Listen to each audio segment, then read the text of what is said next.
Hello everybody and welcome on in. Yes I do have legs for days. Thank you, Danny. How's everybody doing on this fine, was it Thursday? Yeah, today's Thursday, right? Yeah, glad everybody's doing good feeling good on a Thursday. Yeah, I am Lord, yeah. A femboy is a guy that presents more feminine. Therefore, that is what a femboy is. Oh, Danny, I'm sorry you're feeling sick today. So sorry about that. Hope you feel better. So, again, just want to see how everybody's doing. I know it's been a day or so since I last streamed. Oh, excuse me. Okay, glad you got your info. Ooh, that's not good. Oh, what are you sick with?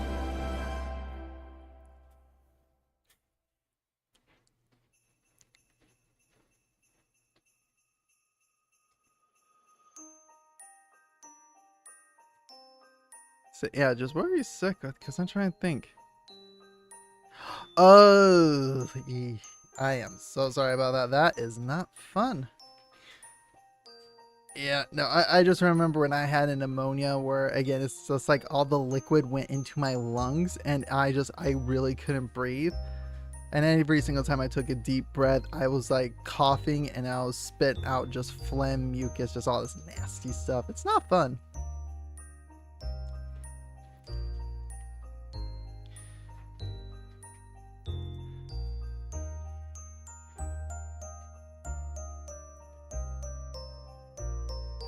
Okay, so the theme of tonight's stream is a little different than normal. In the regards of tonight, we're going to get really nerdy. Not in the usual way. Yeah, that rhymes. What rhymes?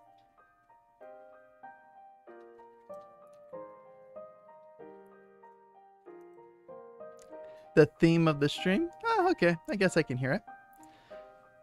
So the big question I need to ask is, when it comes to media, what do you prefer, sci-fi or fantasy?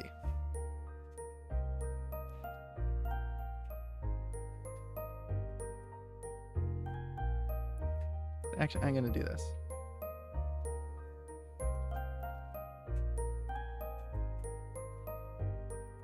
You can say both, but a lot of people like have a preference in one way, shape, or form.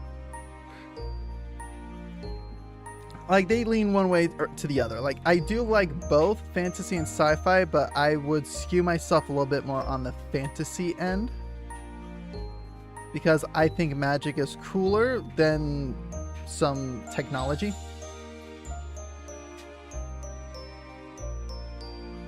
Yeah, kind of, essentially, yes.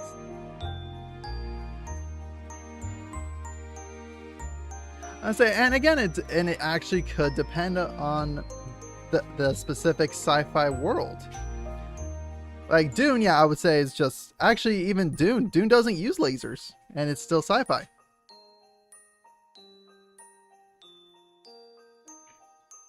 So this is why I bring up the question.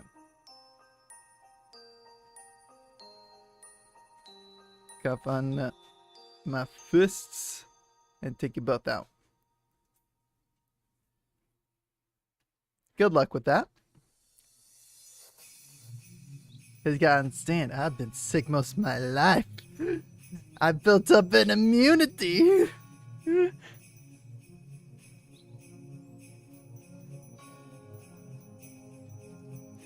So then when it comes to sci-fi, do you like something that's a little bit more on the hopeful? Actually, I would say actually both for fantasy and sci-fi. Do you guys like something that's a little bit more on the hopeful end or something that is more like dystopian dark?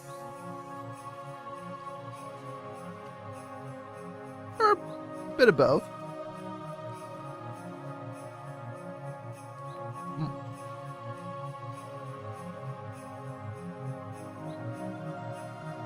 Like, that's why I like 40k? So you want grim dark, where there's no hope.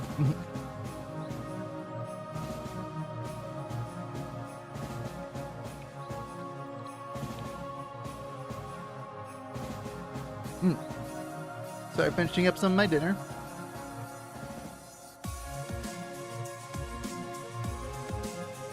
Or late lunch, whatever you want to call it.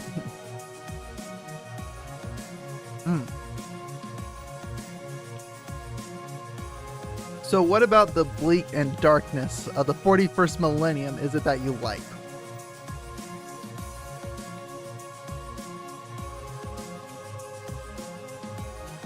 And again, I'm more looking, like, I'm just curious. Actually, you know, I'm curious overall. Before I go into my own superiority complex here.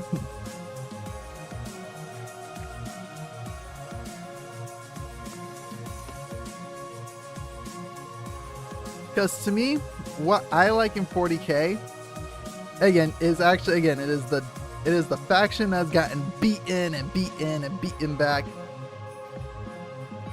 So yeah, some of my favorite stories are from sci-fi are about existentialism, and about Warhammer is more about the indomitable will of the human spirit. In a lot of respects, I feel like in some regards, 40K, and that's why I can at least tolerate 40K. In at least some of the story aspects, because it gets really dark, but it is that just the human spirit can conquer, it can overcome. So yeah, that's why I do like that in Warhammer to a degree. Other times it is grim, dark, and just like there's no hope. But so extensionalism in how, like, okay, if we are to break down the stories here, is it more like man versus self, man versus society, man versus man, or man versus himself? Like, which one of those like realms would you say that extensionalism is it that you are attracted to?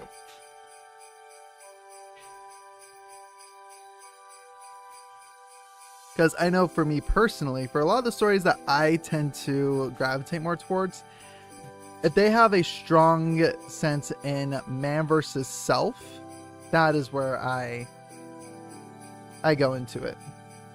The more dark and bleak, the most enduring it is to see the stubbornness of the human spirit to continue on. And about existentialism, it's about man against nature and man against man. Okay, so Danny, have you read the Red Rising series?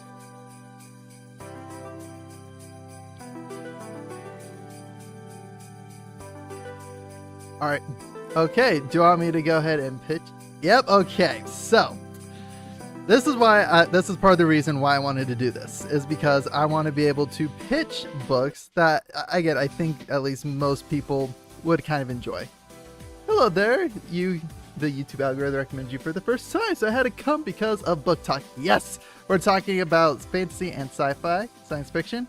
Yes, I am a nerd, and we are all nerds here. Too bad if you follow the stream, you are a nerd. Ergo. So, Red Rising. Marcus, have you heard of Red Rising?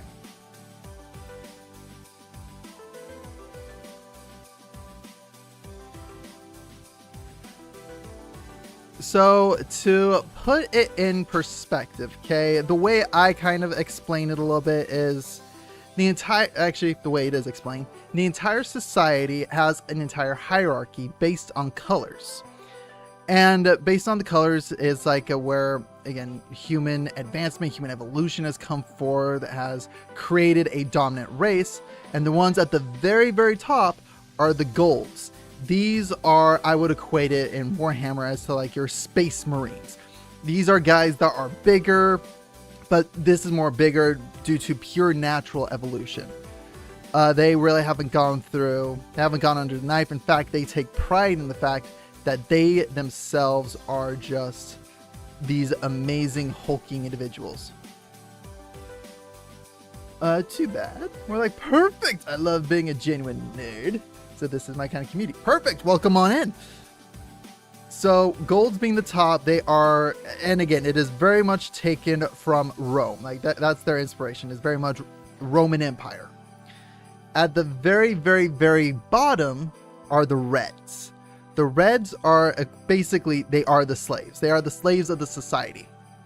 And now we're going to flip it to the sci-fi realm, is the Reds were sent to Mars on a mission, and they have been told that to excavate Mars to get this mineral to help terraform other planets, and that they are the pioneers, and that the Golds will truly thank them for the service that they are given. Okay, what is the book you're talking about? Color hierarchy sounds like a fascinating concept. It is called Red Rising. It is written by Pierce Brown. So yes, we got the color hierarchy, and the lowest of the low is the red. In fact, within the red, there's two. There's high reds and low reds. The main character, Darrow, is a low red. Yep, no, yep, beat you to it.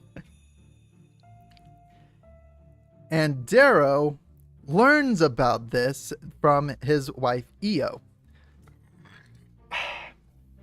I'm going to spoil the first part of it, and then I'm going to summarize the rest of the book. And it's a trilogy, okay, because it's a bigger book. So within the first part of it, Darrow is he works as a hell diver. Yes, there's 5 books in the Red Rising collection. There's the first 3, which is the core trilogy, and then there's 2 other books. Right now, I believe another one is currently being written that will be released sometime next year. Yep, it can be a pretty big series. That's small compared to some of the other series I read. So with it, again, color hierarchy, we talk about, Darrow is a miner, and he's trying to win the Laurel. The Laurel is like, again, if I were to equate it like Hunger Games, the Laurel is how they will get more food. Whoever wins the Laurel, their family is going to get the most food.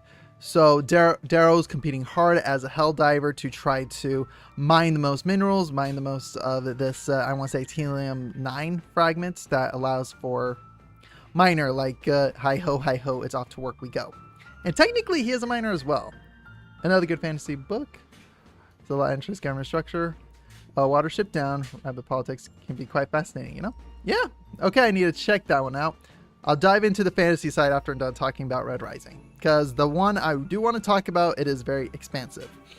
And if you are kind of, the newest book came out, I want to say a week or 2 ago. So anyway, back to Red Rising. So Darrow has been mining. He is 16 years old at the first part of the book, and he's married. His wife is also 16. Reds don't live long.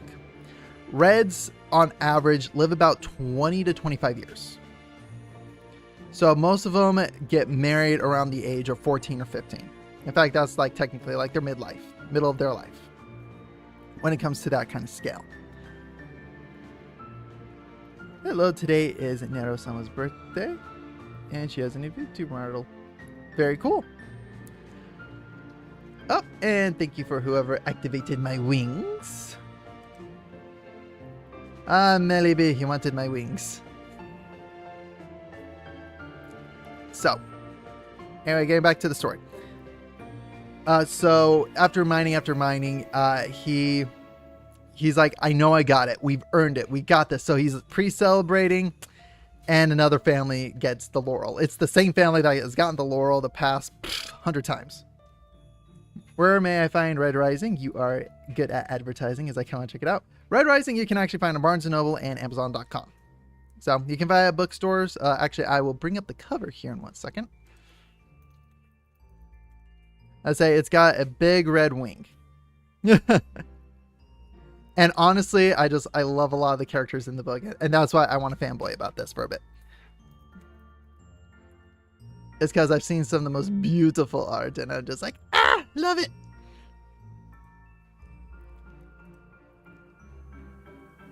So 1 second here, let me go ahead and switch over to the YouTube React channel. So when I say there's a, okay, I am really right in the middle of it. Okay, I'm going to bring myself down here. I'm just going to be ahead. This is I'm going to say the core Red Rising trilogy. You got Red Rising, Golden Sun, and Morning Star. I'm currently reading Morning Star. I just finished Golden Sun this past week. Okay, I am now going to bring back the just chatting side so I can see chat. So within it, so Darrow then discovers that... One second here. I've already following 4 manga series in physical, so I'm searching for this book on PDF for the sake of my wallet. Understand? He really hates the second ending. I will tell you why! I don't hate it, it's evil. It's mean. It is very mean. Okay. So, then within this world, again, Darrow finds out that it's been rigged.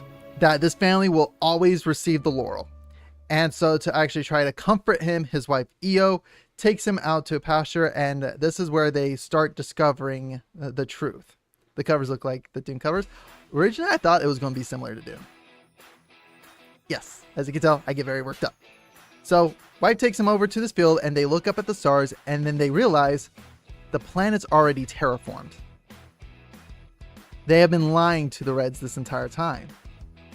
But because they went out and saw the truth, Io and they caught Io, the wife, and now she is to be executed.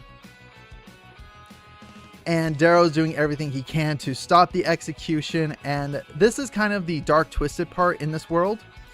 Since Mars actually has less gravity than Earth, when they hang somebody, they have to actually go up and pull on their ankles to snap their neck. That's the sad part in all this. And actually, that's how the first chapter starts, is Darrow talking about how he had to pull his dad's ankles because his dad was trying to escape, essentially. And they also let the bodies hang there to send a message. It is very cruel. So, right on Io's execution, she sings a song. Sounds like the family that won the laurel is close to the gold status. Yes, not exactly close to the golds, because there's a lot of other colors that go into the hierarchy. The gold is at the very top. Like, actually, you know, I'm gonna grab the book. Grab the book real quick.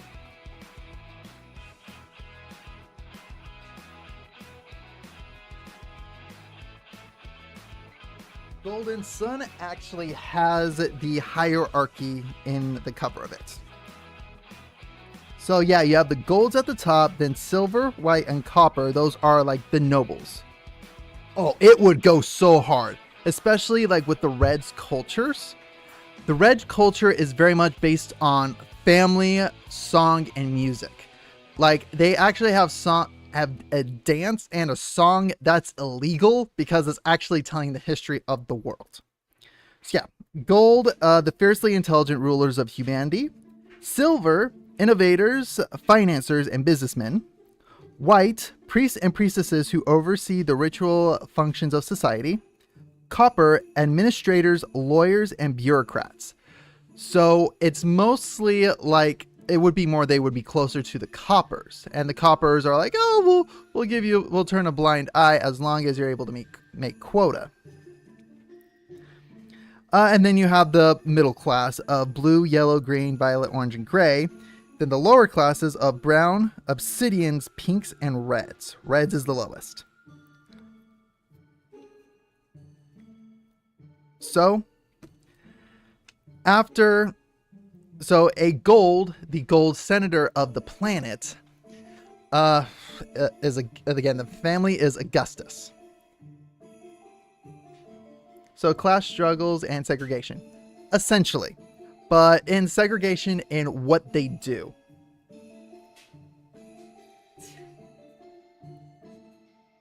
Not Augustus Globe. It's like, oh my gosh, I can't remember his first name. Actually, I think maybe it has the... Oh, notable goals. Yep, House's allies. Nero Au Augustus. Arch-Governor of Mars, head of House Augustus, and father to Virginia and Adrius. Okay. And that's my point of this, is I want people to read this, so that way when I make references, y'all can get it. Yep, Nero Au Augustus. A-U. That is the gold that descends on high to witness Io's execution. So basically, society is the Hunger Games, Pan Am, but more orderly, essentially. And until I get to the next part, which I'm going to summarize. So Darrow basically is helpless to watch his wife be killed, and they have his wife's sister pull her ankles, essentially, because there's always a loved one that has to pull the ankles. So she goes up, listens to Eo's last words, and as she's about to drop, essentially, she sings. She sings the forbidden song. Oh yeah, no, wait. Let me backtrack. She was actually going to get off until she sang the song. Then when she sang the song, they're like, all right, executing time. Because, yeah, it was the song of the actual history. Once she died, Darrow, of course, was sad. And everybody in the family was just like, yeah, he's going to get himself killed. And that's what he does. He goes up, he cuts down his wife's body. This is the first part. This is only the first part of the book. This is like the first 100 pages. He goes up, cuts her down, and buries her in the garden that she showed him. And during that time in the garden, prior to all this, she is encouraging him to break free, try to find freedom. Go and do this. I will read Red Rising at my local library. Yep, always support your local library. Thank you for being the best advertiser I've seen on my... Good! I think the best advertising is honest advertising. Sasagale? Freedom! So he goes up, cuts the wife's body down, because again, usually with the Reds, they have to leave the body hanging for months. Like, the body will decompose. But he's like, I'm not going to do that to my wife. Goes up, cuts her down. They discover him, and they hang and kill him. Then that's the end of the first part. That's how the first part ends, is his death. Part 2. Yeah, his uncle, Neril, gave him a oil that stopped his heart rate. Yeah, that's just the first part. You're on the second part. I'm on the second part, and this is where I'm going to start exaggerating and start summarizing. Because there's 3 books about this character. The Telltale Game's potential is strong with Red Rising. This is making me geek out so hard. Wait till I show you some of the art, because it's awesome. Hold up, Ellie, stop it. No spoilers. I'm not going to do the major spoilers. At this point, I'm more just kind of explaining the world itself. Is because Darrow learns there's a lot more to this world. Because basically, there is a terrorist group, and they mentioned this in the first part as well, called the Sons of Ares. They are known as a terrorist group because they go around blowing things up.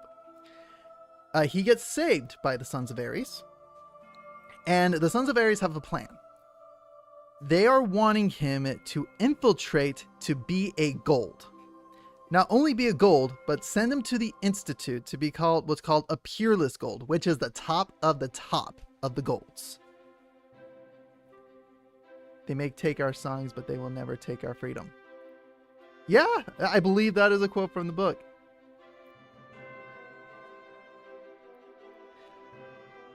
So the entire idea is to have Darrow infiltrate the golds, but in order to do that, he has to go to somebody called a carver. This is somebody, and this is where it gets 40k like. This is somebody who basically splinters DNA, augments the body, changes it. And the guy they go to actually specializes in aquatics and avian carvings. AKA, he is able to add wings to people, gills, and all these function. They can function. The wings he puts onto this girl don't work. They don't function. And that's to kind of keep her chained to the earth, because this is where you meet some of the pinks. The pinks in society, let me go ahead and read it, is a step above red. One step.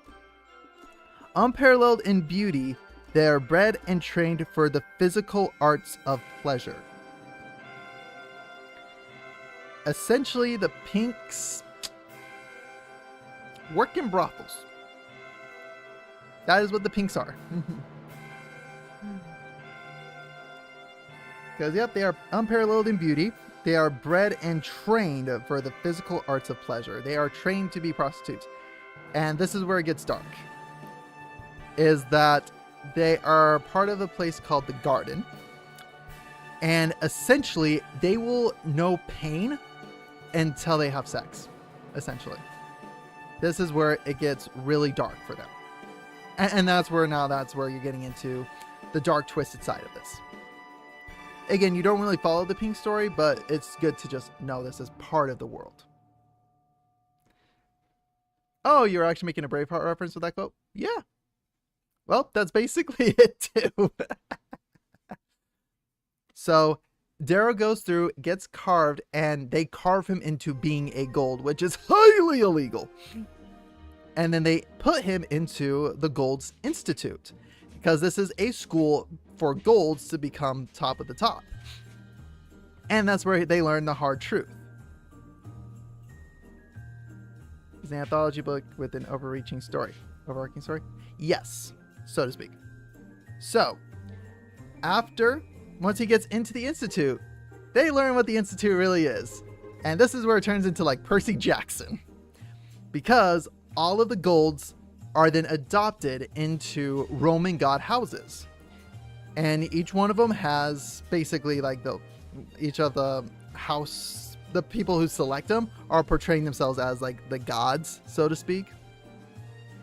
So they draft them in.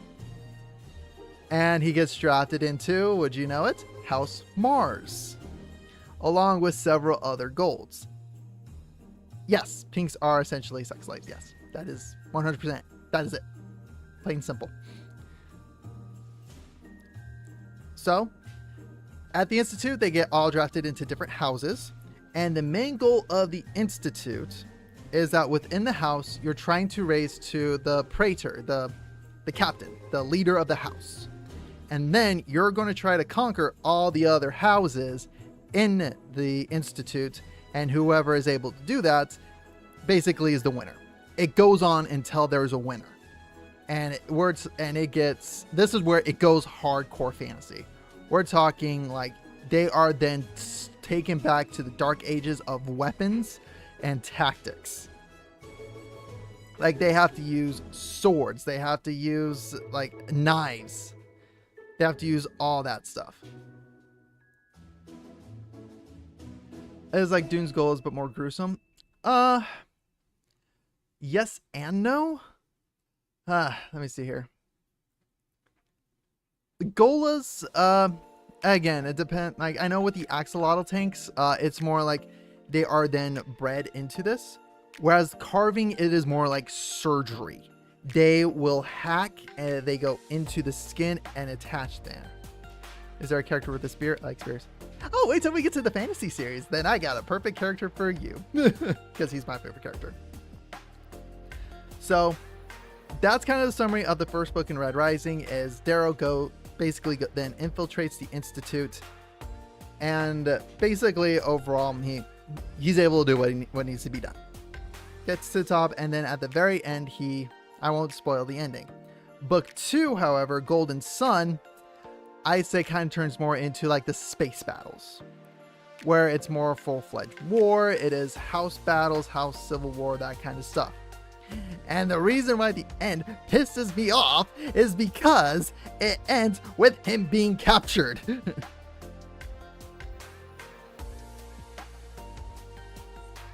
That's how it ends. So if you're going to get into the series, get the first book.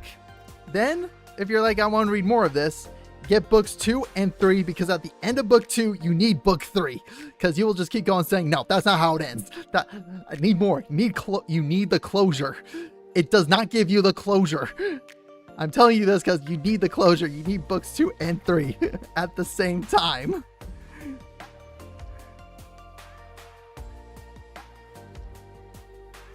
Yeah, that's what I was like, ah! Nope, you gotta know. I wish someone told me that. I don't like spoilers, but if someone told me that, I'd gone okay. Because even still, that's not the big spoiler in all of it. There are several big spoilers in book 2 that I will not say. That is all I will say in Red Rising. If you want to know the rest, read it for yourself. Book 1 is Red Rising, book 2 is Golden Sun, and book 3, oh my gosh, I'm reading it. Oh my gosh, what is book 3? Morning Star. Book 3 is Morning Star.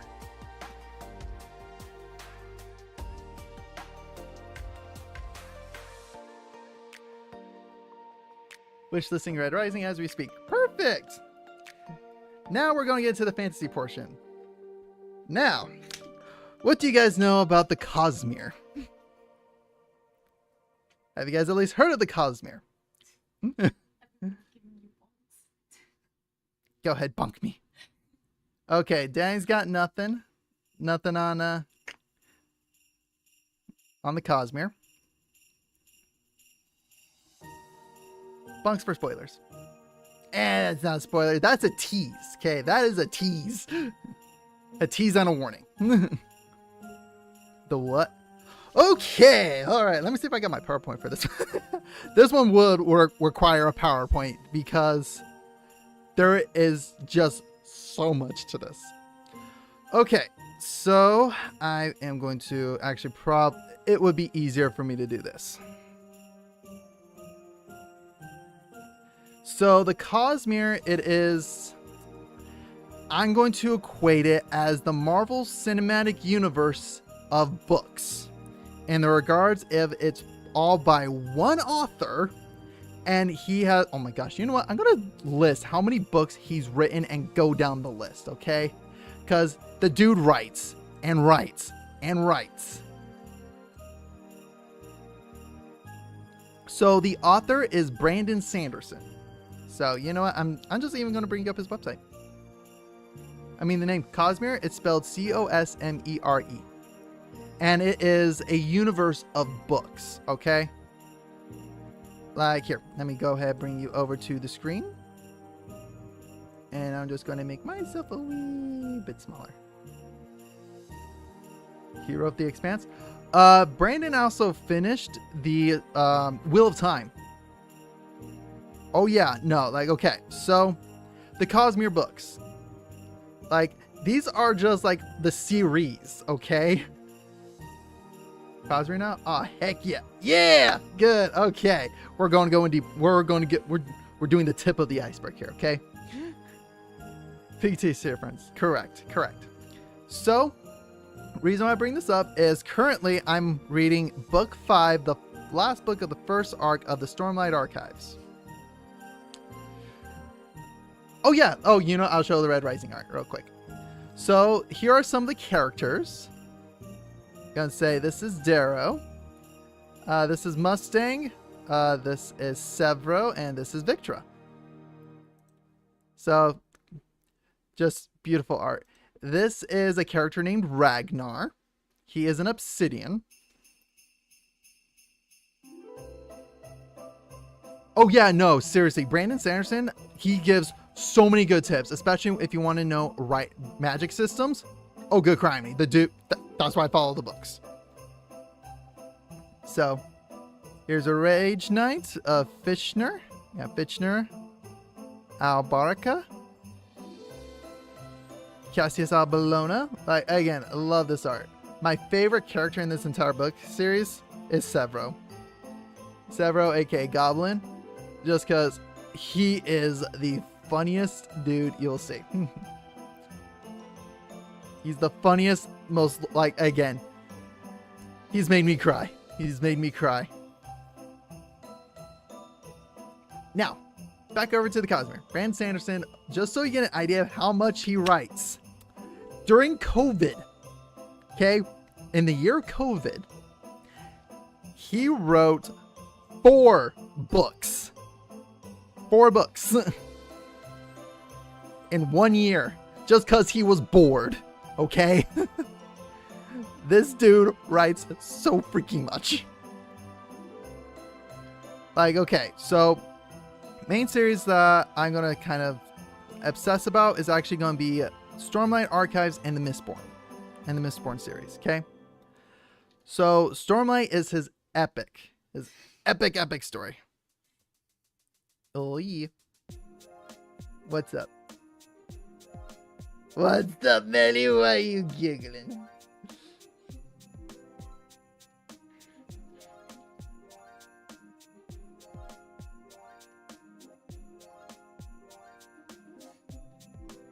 I will wait for her to reply. I love seeing how passionate he gets about these particular topics. Yes. So, first off, Stormlight Archives is right now, currently, it is 5 books. The first book is The Way of Kings. It goes Way of Kings, Words of Radiance, Oathbringer, Rhythm of War, and the last book is Wind and Truth. Just to get an idea, book 1 is the smallest with just barely under 1,000 books. It is fantasy. I'm moving over to fantasy now. Well, in respect, it kind of is sci-fi. Actually, okay, quick question. Is Wheel of Time fantasy or sci-fi? Let's see who really knows here.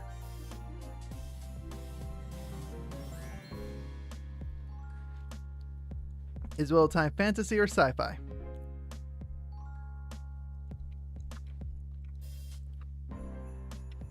Danny's saying sci-fi.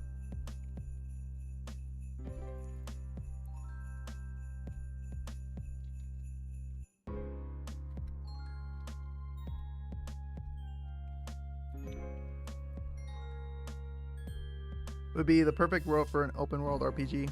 Like the old BioWare one. Actually, they do have a tabletop RPG game.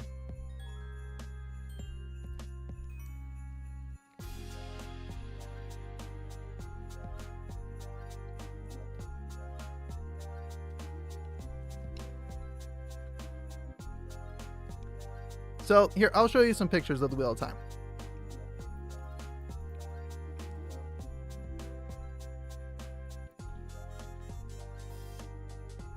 So yeah, there is an Amazon series. This is the Eye of the World. This is the first book.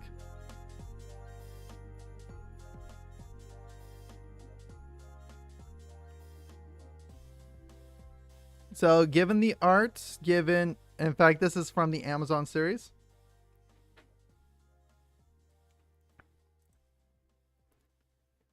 This is more like actual, like some of the fan artwork, maybe even from some of the comics that they've done.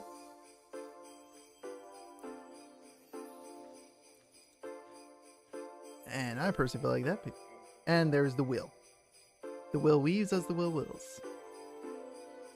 I thought the Wheel of Time was fancy because the cycle part doesn't really seem scientific, nor do creatures like Trollocs. Well, then this is where we need then we can ask. No, it didn't. Wheel of Time did not finish before the author passed away. Brandon Sanderson finished it. Say, this guy finished the Wheel of Time.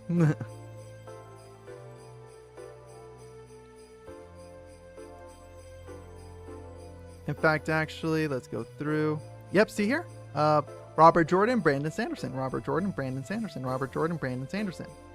Because he passed away. He was actually planning on having the last 3 books be 1 book. But Sanderson was beginning to look into it. He's like, you know what? To do it justice, got to break it down into... Right. Oh, he redeemed the Talk Like a Lady practice 6 minutes ago. Okay. Sorry, that did not pop up until just now. Okay. Alright, yes, I'll give it a shot. Okay, let me set a timer. I don't have to do this for 10-15 minutes. As I will go nerd. Yep, we'll go medium, okay? 13 minutes, okay?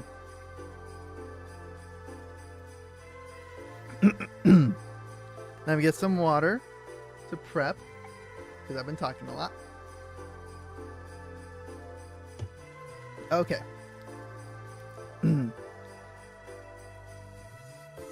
Okay, so going on with the Wheel of Time. So Robert Jordan and Brandon Sanderson finished the last 3 books. Originally it was supposed to be 1, but as he took over, looked at the notes, he's like, okay, you know what, we're going to break it out into 3 other books.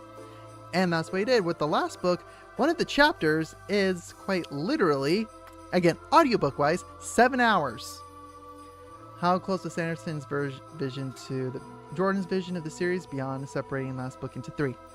It was really dang close. Like, he went through, he looked at the notes, because quite literally, he even details this in the audiobook, where it's kind of an interview at the beginning part of it, where he goes and he does everything he can to stay true to what it was, and stay true to the story itself.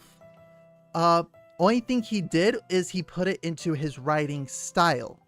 And actually, especially when you get towards the middle of the series, it just slogs on. It really does. It just gets longer and longer and just kind of never ending. But once Sanderson took over, to me, I was immediately reinvested into the series. But I know that's because I do like Sanderson's particular style of writing for this. And so when he went through and finished the Wheel of Time, it stayed true to the spirit, because again, he was going purely on notes. Just out of context, saying, yeah, I finished the Wheel of Time is such a cool statement. It is, and I did finish it. I did all of them audiobooks, because I used to drive around a lot, and so that's how I did it. How can I learn more about the history of Wheel of Time? I'm curious about the behind the scenes. Again, I did it through audiobook, and again, also, I'm pretty sure if you like go to YouTube as well, you can do like Brandon Sanderson Wheel of Time, or even just behind the scenes kind of stuff. I learned all this from the audiobook, okay? The audiobook has this in it. But besides that, the answer, I would say technically, is that the Wheel of Time is a sci-fi fantasy. In the regards of technically, this does take place in the future, but because of the breaking of the world, it reverted humanity back to the Dark Ages. So even going in Warhammer, they kind of go back in time because they have the Dark Age of technology. Get here real time to had the same fate as Doom. No, it really didn't. Again, Sanderson actually, Wheel of Time was his inspiration for a lot of what he did. Because again, I know like Patrick Rothfuss, his huge inspiration was Lord of the Rings. We'll cover Rothfuss later if we got time, okay? But Stormlight Archives is Brandon Sanderson's like big fantasy epic. The first book is barely less than 1,000 pages, and the last book is the biggest with over 1,300 pages. Audiobook wise, I'm listening to it. It's like 60 hours long. So, and again, this is where if you're willing to take out the big chunk, amazing investment. Absolutely amazing investment. If you kind of want more of a snippet and like just to see the world as it is, one of the books I highly recommend is actually Tress of the Emerald Sea. Because this actually his inspiration, the antithesis of Brandon Sanderson, his short term. Actually, one of the jokes, there's a lot of jokes. Just between Warhammer, however, is that if they go back in time, it's still more advanced than our time. Yes, very true. Their Dark Age, actually, the Dark Age of technology, the main thing that caused problems was AI, artificial intelligence, and guess where we are at now? Artificial intelligence. So, can we really make that argument? I don't know.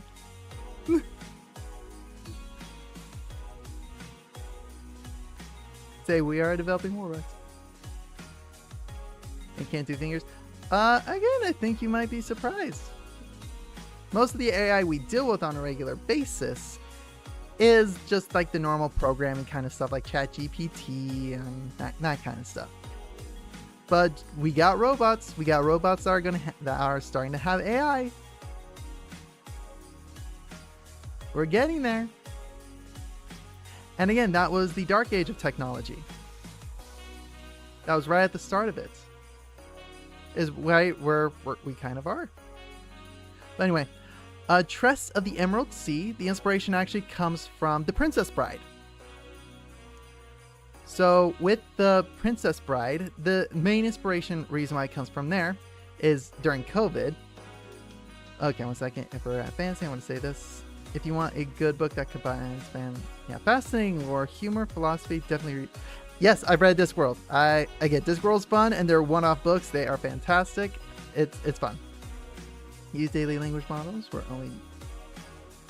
We're begging to create real AI. Again, AI's got to start somewhere. Okay. Tress of the Emerald Sea, inspiration, Princess Bride. A reason for it, during COVID, him and his wife were watching The Princess Bride, and his wife goes, this is the one thing she doesn't get, is why did Buttercup just sit there and wait for Wesley to return?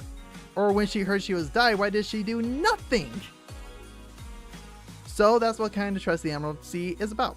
Is a girl who basically her childhood love goes off to try to find riches and is reported missing.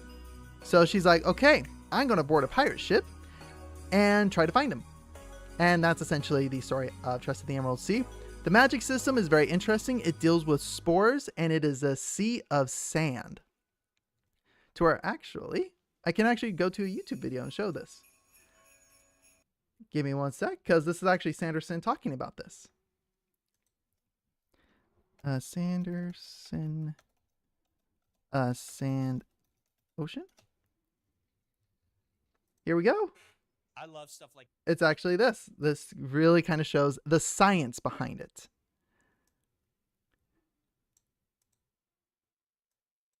And this is by Dragonsteel itself.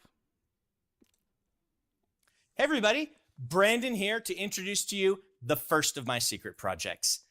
Okay, off now because of other internet duties, comp. I absolutely love the time I spent here. Oh, good. Glad you had a good time. And happy holidays to you as well, Marcus. So this is the part of the system of the world. It is finally time for me to be able to talk about Tress of the Emerald Sea. This is the first of the books from our Kickstarter. It is out so that everybody can get it now. And I am so excited to tell you about this book because I came up with a very bizarre Brandon world for this. I love really goofy magic systems, if you can't tell from reading my books. And one of the things I have wanted to do for years is have something that involved a fantastical ocean, a different kind of place that you could go where people sail on something that isn't water. This goes back to my love of the fantasy genre. Fantasy genre often uses some of these fantastical nautical tropes, pirates and things like that. But I mean, you can read lots of books about what it was like to sail on our world. I want to give you a story about something different, something far off, a fantastical world. And in this world, people sail on seas of spores. I didn't want it to be water. I wanted it to be something different. Fortunately, when I was young, I was taught about something called fluidization, where you can take something like sand and make it act a little bit like a liquid. Thing is, I'm not really an engineer. I'm not a scientist. Yeah, but he is basically a scientist. He actually went to school and got, I think he got part of his degree in science. I don't know if this would actually work or not. And so he got an engineer. Hey, Brandon. Oh, hey, Mark. I'm something of a scientist myself. Oh, yes. It's great to meet you. This was a fun crossover. In your house that I have invaded. Yes. So the thing is, I actually, this is all true. I was thinking about doing a fluidized ocean. Yeah. And I went to Google. I'm like, has anyone recorded footage or videos of fluidization? And I landed on your video. Oh, really? Yeah. Where you had like an entire like tub. You were like in basically a swimming pool. Yeah, it was like a liquid sand hot tub, basically. Yeah. Mind-bending stuff, right? Well, it's weird. I didn't know. Like I was like, would this work on the large scale? I'd seen it before, like pictures of it or like GIFs on the internet of just like little boxes that are fluidized. I'm like, can I really fluidize an ocean? Yeah. And I watched your video. I actually had it bookmarked. Oh, and really? I would go through it and I would watch it and be like, all right, what does it look like? Because I wanted to fluidize an entire ocean and have people sail on it in sailing ships. So we should do a demo here. Okay. But I think to answer your question. Okay, so I'm going to fast forward a little bit to where they do the demo of the fluidized sand ocean. Just it's so weird. It is surreal how that feels. Like when you really get down into it, it really feels like you're just in a liquid. In a liquid. And yet you raise your hand. Yeah. And it's completely dry. Well, and then if you turn it off while your hands are in there, you did this earlier, you feel suddenly trapped, which is just so perfect because that's how I imagined it when I was describing the ships just like lurching. And yeah, they put the air they put the airflow underneath it to, again, fluidize it. And so he created an entire world where that's how they sail across the world. The entire world is spores. And so that's what the magic system is. The magic system is all these different colors of spores, and they act differently when you expose them to water. So like, again, I can't think of an example, but yeah, when one of the spores gets wet, it will branch out like into a bunch of different vines. So it's really cool. Like, and again, he does this with all of his magic systems. All of his magic systems, there is a kind of science to them. So again, we talked about the fluidization there in 1 second here. So that's Tress of the Emerald Sea. Again, really good story, really fun. The main character's perspective you're getting the story from is from a character named Wit. Now, Wit is kind of Sanderson's, I equated to like, it's Sanderson's Stan Lee. In the regards of like in every single Marvel film, you find Stan Lee. That is Wit. Wit is in every single one of his books. You will find him in one way, shape, or form. And for me, that's what I enjoy with reading this. In Way of Kings, in the Stormlight Archives, he plays a little bit more of a prevalent role, but he is known as the King's Wit. AKA, he has been given permission from the king to make fun of nobles. His entire job is to go through and make fun of nobles. So that's why I will always call him Wit. His other name is Hoyd. So those are the two names. Guys gonna go off on pills or making me sleepy. Red Rising is on there. Let's love the Wet King. The Way of Kings. So with that, so that's the Way of Kings. The magic system. Bye, Danny. Hope you have a good night's rest. Get some sleep. You definitely need it. But yeah, Way of Kings, the main magic system is Stormlight. That one is a little bit more on the magical side of it. But in the more almost like scientific realm, I would go to Mistborn. Now, Mistborn is different. The magic system is actually metals. Take some NyQuil. I think that might help. Okay. And I now can go back to normal voice. No! Princess Lady voice. No! Okay, let me get some more water. Okay. Let me just get a break, okay?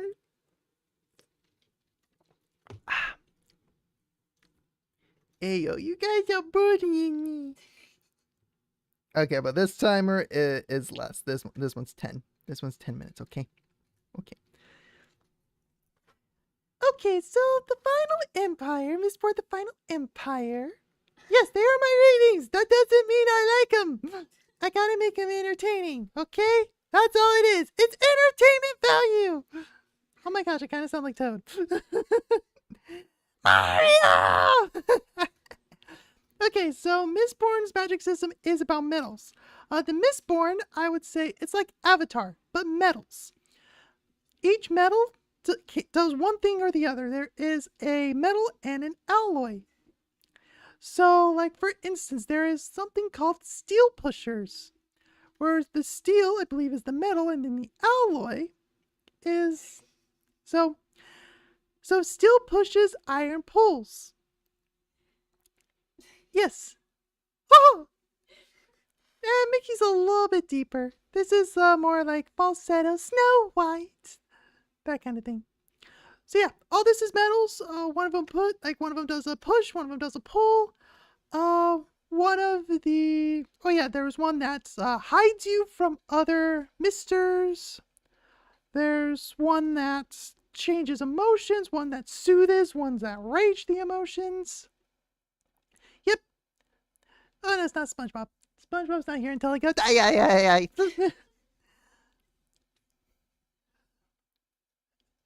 See, SpongeBob takes a little bit more. I have to go out of the falsetto into my chest. So, but yeah, Mistborn actually is broken up into two eras. You got the fantasy era, and then you have the second era, which is more like Industrial Revolution. The Industrial Revolution, I say it's more like a mix of Wild Wild West meets Sherlock Holmes. Because the main character you're following is a detective, but he was a sheriff in the Wild Wild West, who's now coming back to the major city. Yes.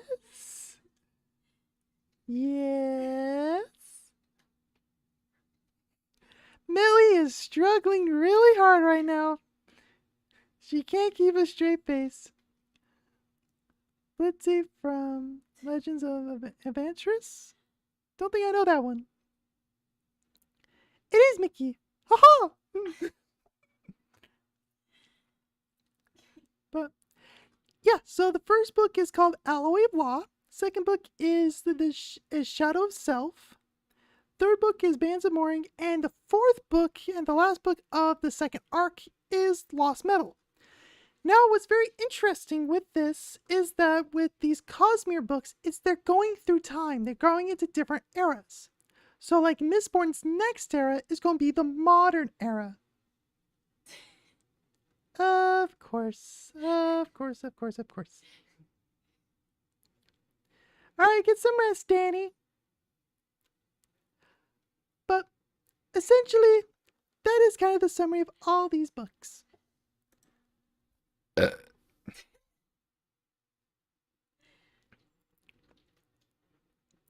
So, yeah.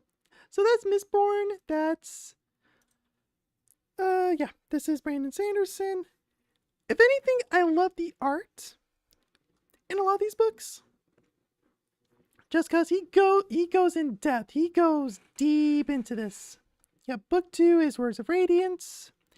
And the reason why, if you like spears, you will like this, is because the main character, Kaladin, I'll go ahead and bring up a picture of him.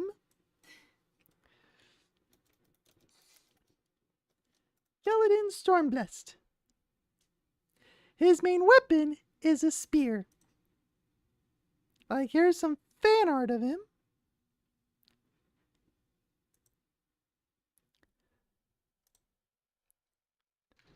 But yeah. So he's my favorite character. You say Millie's really struggling. If you're struggling this bad, you can go back to our room. Don't know, I'm gonna have to cut the timer short if she just can't. Oh, there's the I can't. You need to work. Well, you only got like 5 minutes left of this.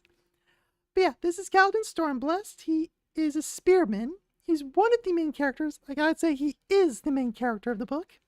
But there's seriously so many different characters in the Stormlight Archives. He is the primary one. It's too beautiful for my ears.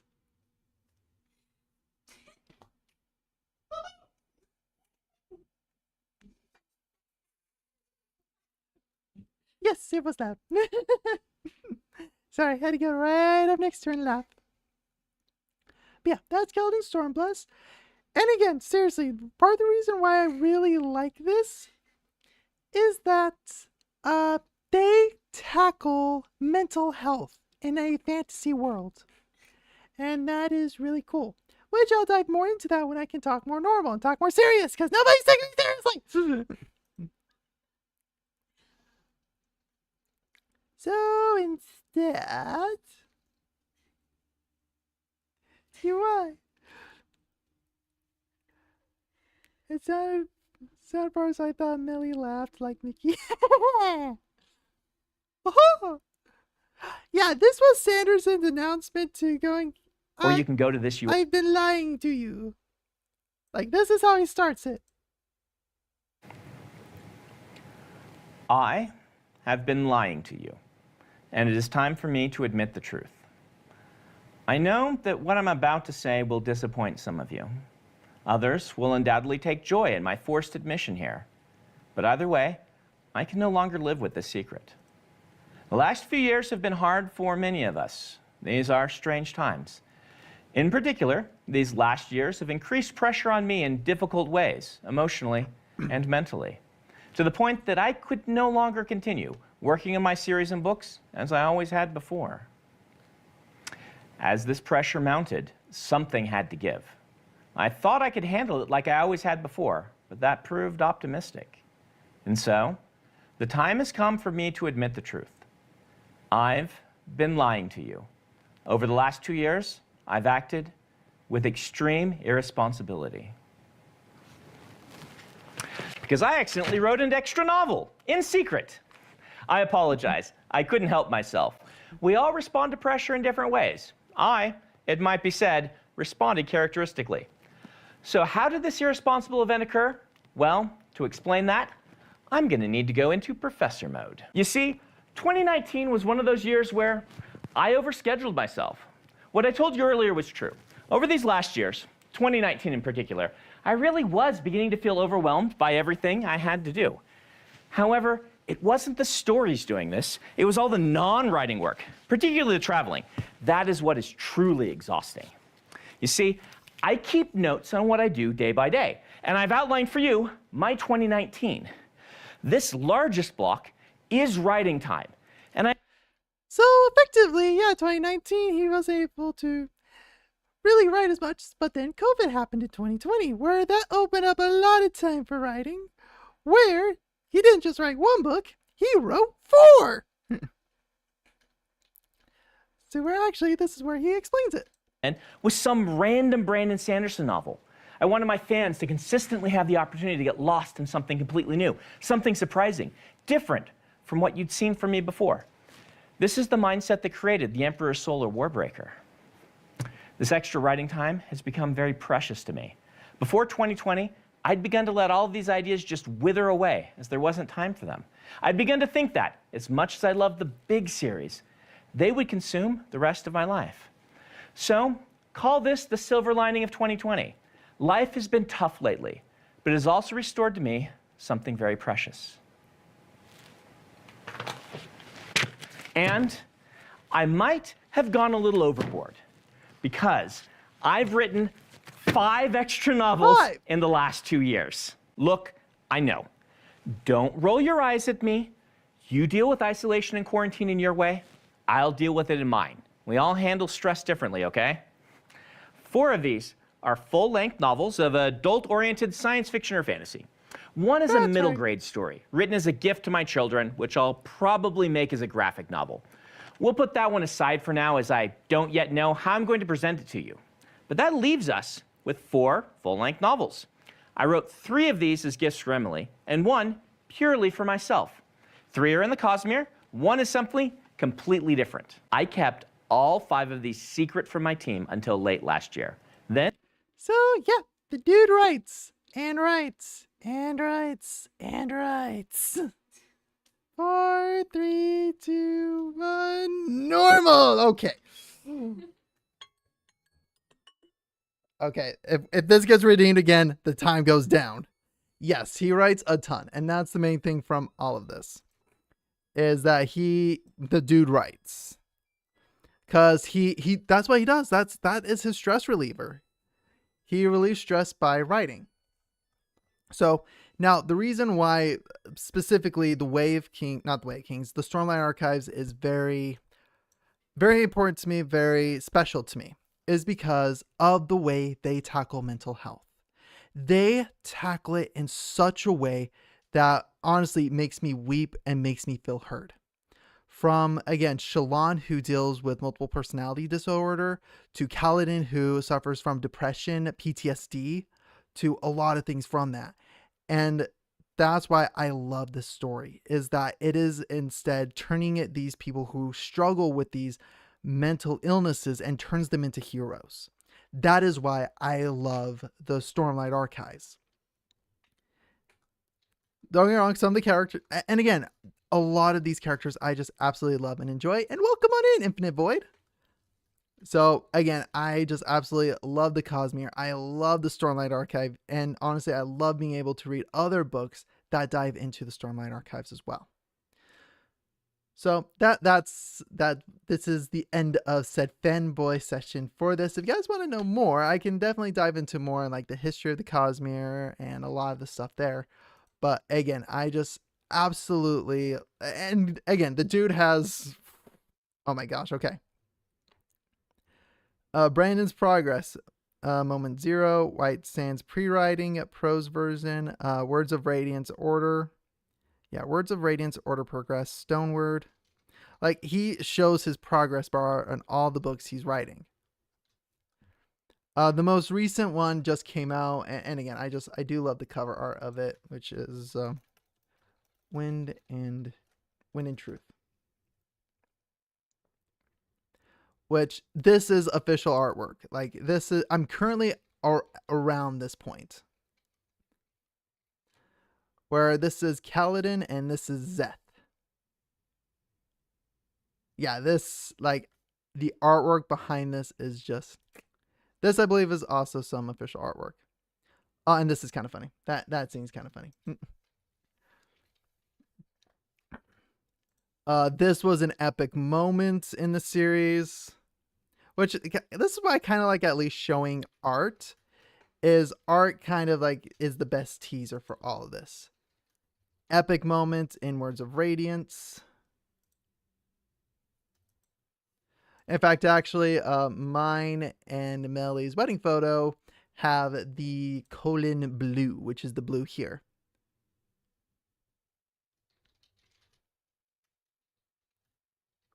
Like, again, I've loved the Stormlight Archive since first getting into it. Honestly, I will admit that it is tough to start, but once you're in it, oh, you're in it. Because this is the thing. This is the main difference and thing that Sanderson does, okay? Going into the world of just like the arts and everything like that. Yeah, and the artist we commissioned actually does Lost Stormlight Archives artwork, yeah.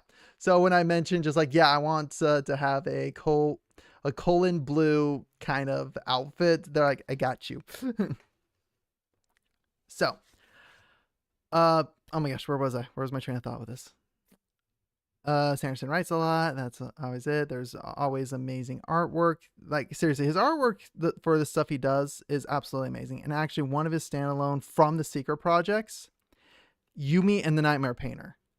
Like, holy cow. Like, this entire, I had to get the physical copy of this book because it is just filled with so much amazing and beautiful art. Like, just look at this. This is just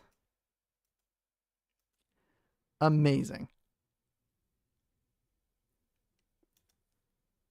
Like, I love the artwork. And actually, one of the reasons why I do love his books is like, because don't get me wrong, again, you got the Game of Thrones, you got stuff like that. This one really doesn't delve into like the sex. Like, it doesn't. Like, it's all very PG to PG-13.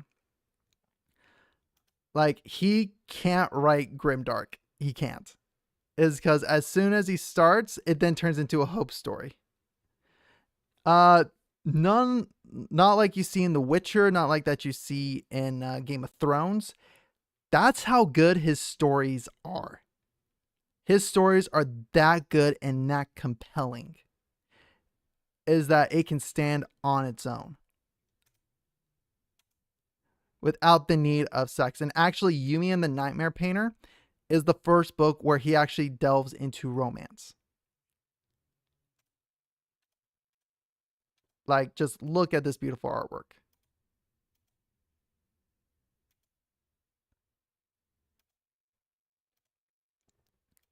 Like, and actually, I'm going to backtrack a little bit. So I mentioned Wit, aka Hoyd. He's right here. He's right in this corner. That's him. He got turned to stone. All the secret projects are kind of from his perspective. And a lot of the scientific creatures, a lot of things in it. And again, Yumi and the Nightmare Painter took heavy inspiration from both Japan and Korea. Like, especially in, so to put it, to kind of give you perspective, I would relate this very similar to like a Your Name, where you have a painter. Yeah, you're promoting these books so much. I'm going to go broke buying them. If you really want to go broke, go to Dragon Steel and get the books there. Which is, actually, yeah, here's the shop now. All products. So, yeah, the year Sanderson. Oh, yeah, that's just like a bunch of mobilia. You can get the digital books. Again, you can get the digital books for $10, and it shows a lot of the art. It showcases all the art in it.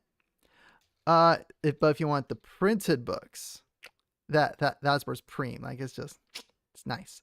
So this is actually what I got. I spent $70 on Yumi and the Nightmare Painter, and $70 also on the Sunlit Man, where you got the physical copy, the digital copy, and the audiobook. Like, you got all three for the price of $70. Same with Tress, and I am not seeing Sunlit Man. Up there's Sunlit Man. And here's the secret projects. 3 are, again, Cosmere, 1 that isn't. So there's Tress of the Emerald Sea. There is a Frugal's Wizard's Handbook for Surviving Medieval England. Yumi and the Nightmare Painter. And the Sunlit Man. The Sunlit Man is actually a character from Stormlight Archives. But again, and that's why I relate this to like it is a book version of the Marvel Cinematic Universe. Is because, again, I mentioned Hoyd. He is like the Stan Lee character in the entire book, and he pops up in every single one of his Cosmere books. He's either, and again, it could be a small role, it could be a bigger role. Like, he's always in there, so it's fun to read the stories, and then you're like, oh, that's Hoyd, that's Wit.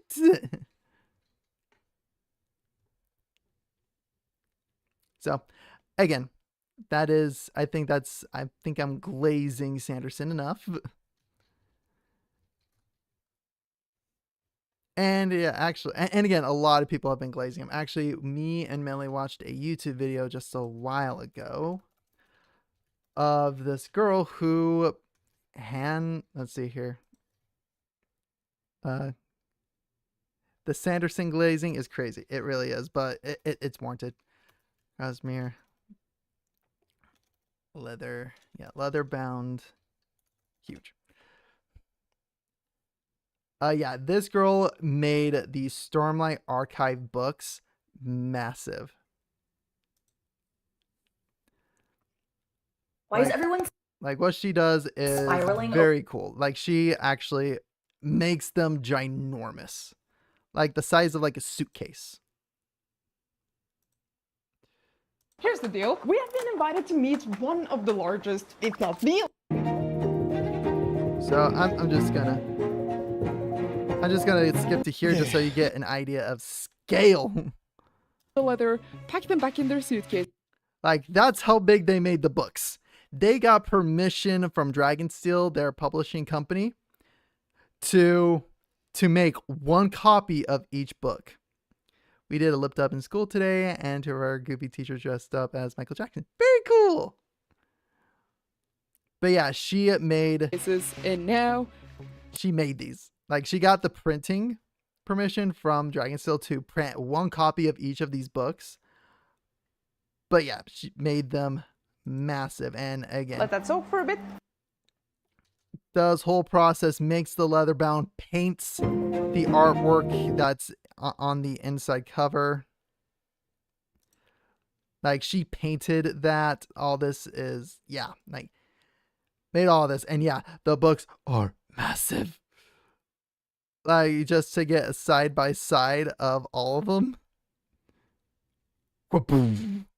Over to the read this now. This is Yeah. And they gave it to Sanderson as a gift.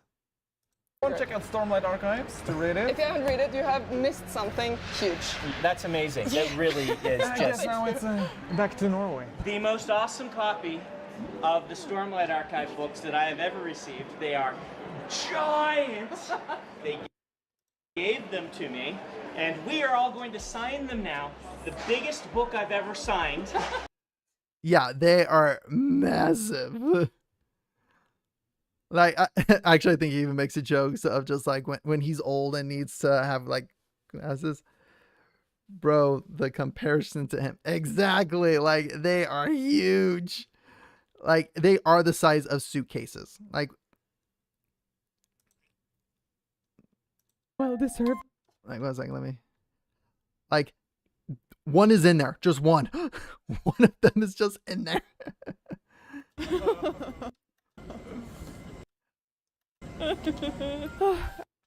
But yeah, they are literally the size of suitcases. So, enough of the Sanderson glaze for now, because again, there are many authors out there. That's the one there's a lot of him out there, so that's a lot for me to read. Okay.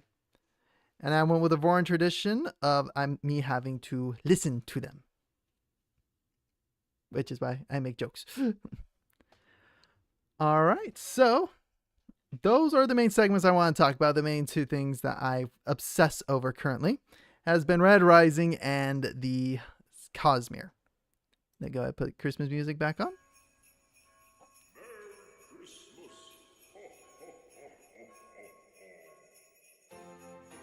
Okay, there we go. We got Christmas music back.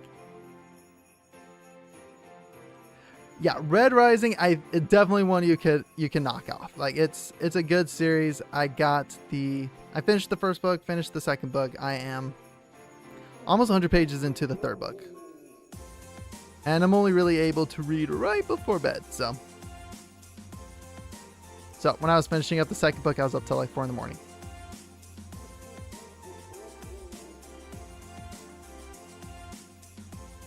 You can almost clap with your wings.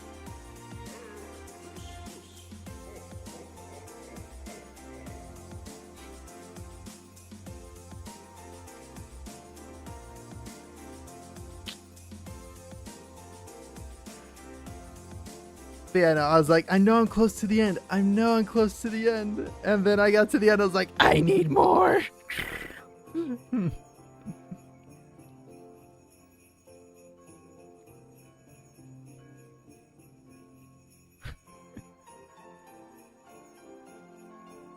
I need to know more context for this picture, but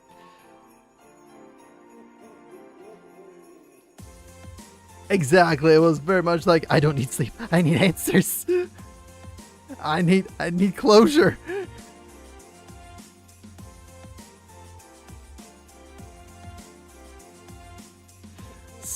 Sleep can wait.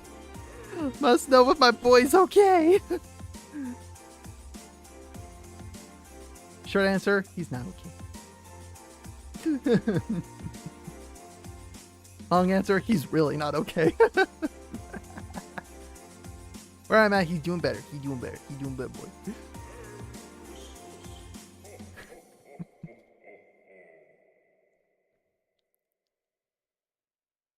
Ooftown is the biggest understatement of the world.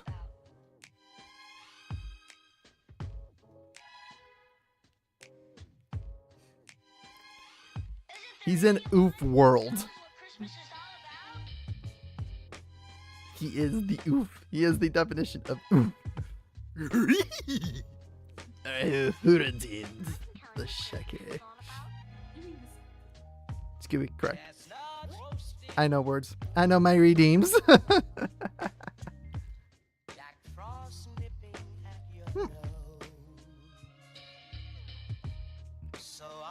Yeah, my Shaggy isn't that good. I can only do like the zoink scoop. Like that's about it. That's it. Oh, like zoink scoop. Like that's it. That even doesn't sound like Shaggy.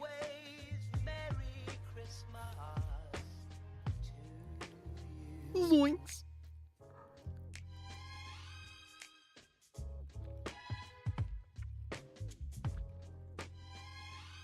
Well, that's the best you're getting for me tonight.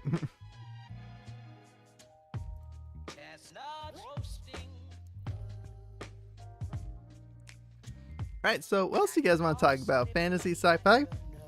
What other nerdisms do you want to talk about? Because I know y'all a bunch of nerds.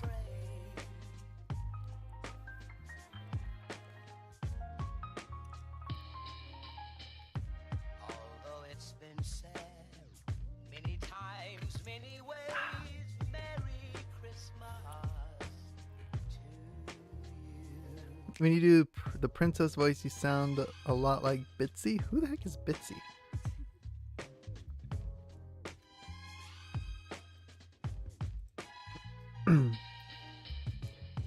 Alright, let me go ahead and look up Bitsy. A character from a D&D campaign that has a lot of shorts. Okay, let me look it up.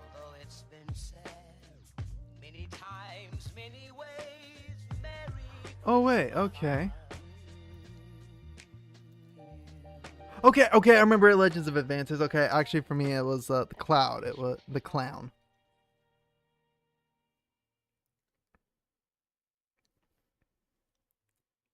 I can't remember the clown's name. Shoot. No, it's not Bitsy.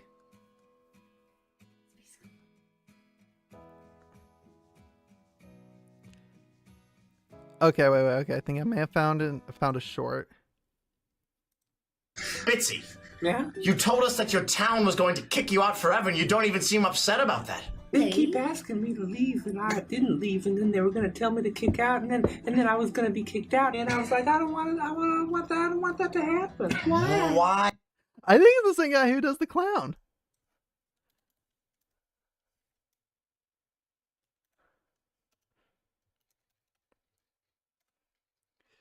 Chuckles the clown. That's it.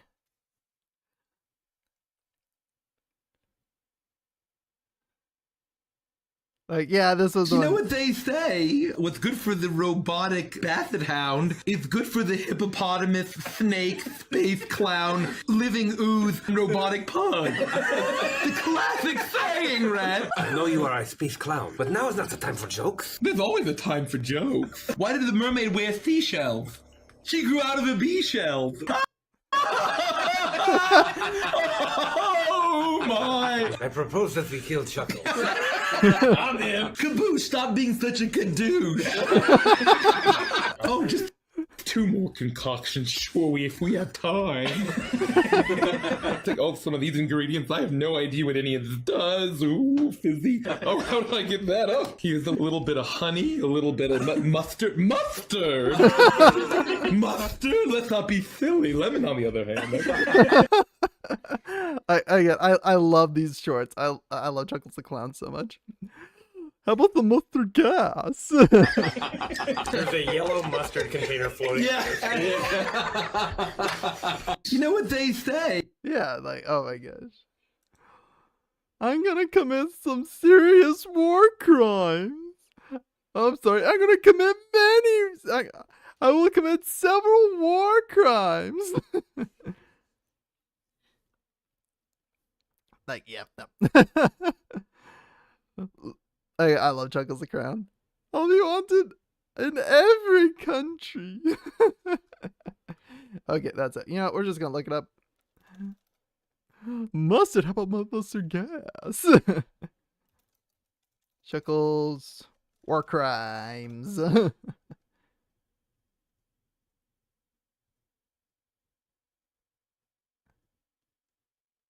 So I'm trying to find the right one because again I know exactly which one you're talking about. Did Winnie the Pooh at the grocery store and becomes the owner? Maybe. I think. Can we get a Chuckles war cry, please? Can we get? Oh, there we go. Get a Chuckles war cry, please? I'm going to commit various war crimes. Various, not no war. I'll be wanted in at least 13 different countries. I didn't war believe cry. it. Oh, war cry! I'm going to commit various unforgivable war crimes. I'll be wanted in every country. Close enough. Mustard? How about mustard gas?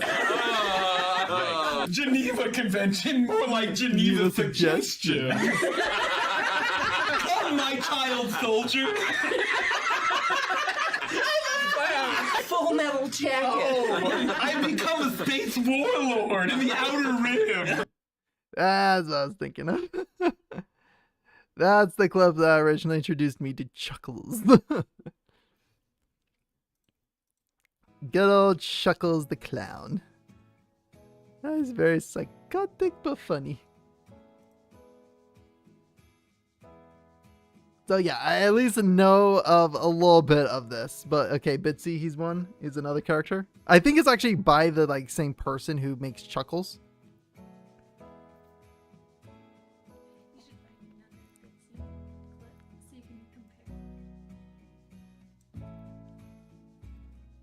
Yeah, okay, see, I can pick out voices. Okay, let's do Bitsy Vampire.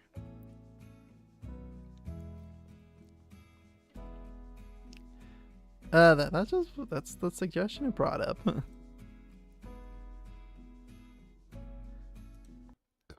Okay, we'll try this one. Children have been going missing. It could be gorilla of the woods. There's a wild gorilla on the loose. I'm not saying gorilla. I'm saying grilla. Is it a charcoal gorilla or a propane gorilla? story goes that she eats children. You probably shouldn't let us in if children are going missing. We're just gonna make it worse. No, she's extra dangerous because she's using guerrilla tactics. I fear the Winter Queen might not show up for the crowning. Yes, and also I think there's gonna be a gorilla. Was it the gorilla on the loose? It's not gorilla! I hate to tell you this, but gorilla.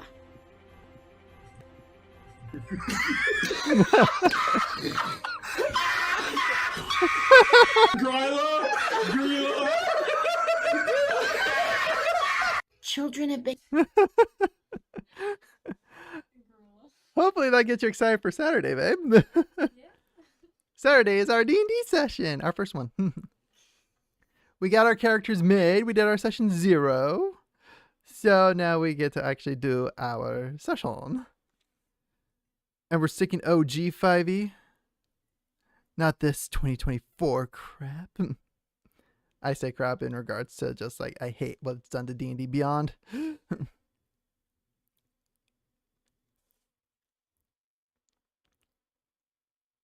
So, back to Christmas music and just chatting.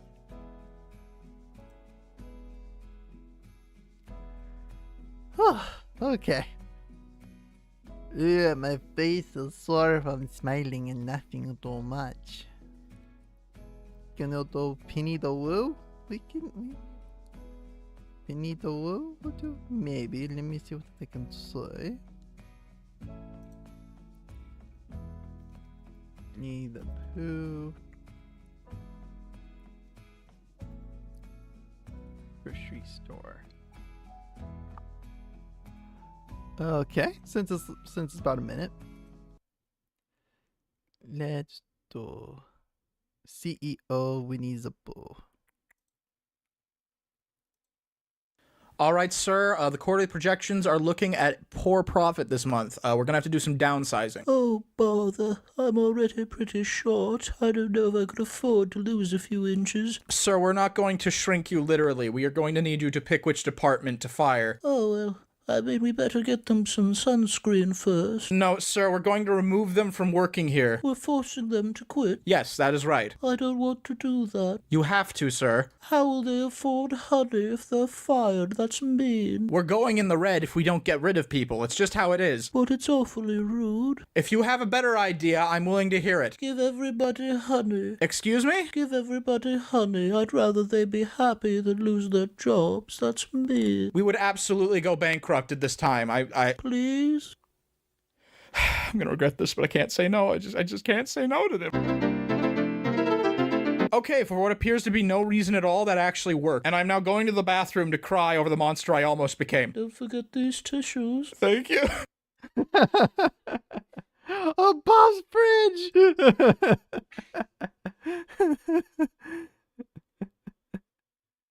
That's Bob's fridge! That's a funny story. But that one is a long story. Yeah, we're going to cut it for now. Because I need to breathe.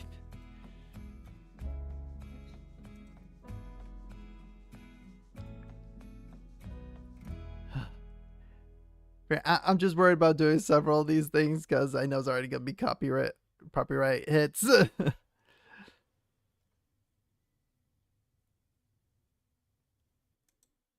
Yep, I just need to breathe.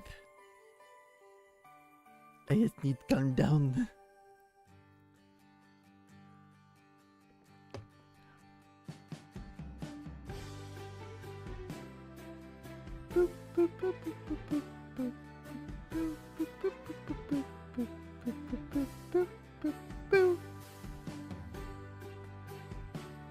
Is it up or down? The wings, yes.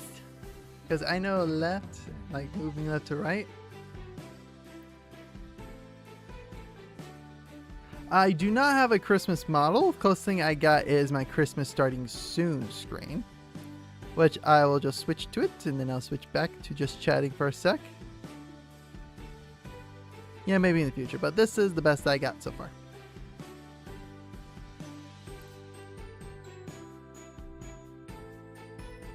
So that's all I got for when it comes to Christmas. Okay, you have a good rest of your night, Infinite Void. Oh yeah, and I can do Christmas hat. Actually, let me see here. Void. Let me see here. I don't know. I have it somewhere.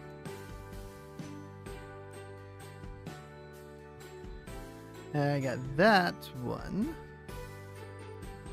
Might be under S for Santa.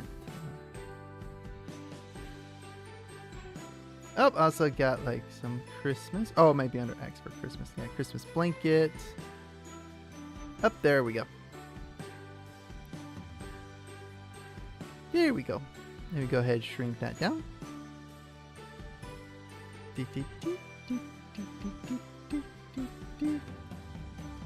There we go. Hey. Bye, Infinite Void. Okay.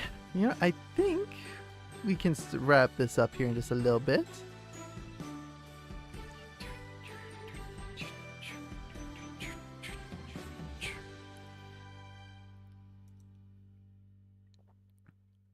Because I did another talk over there. We talked about books. I promoted books. I got people willing to buy books, which was the grand plan. Now, I'm not going to do a toggle for every single voice I can do because I like having some of my voices be fun and spontaneous. I needed a Christmas hat for me and my cat. He only munches on it though. Yeah, that cats do that.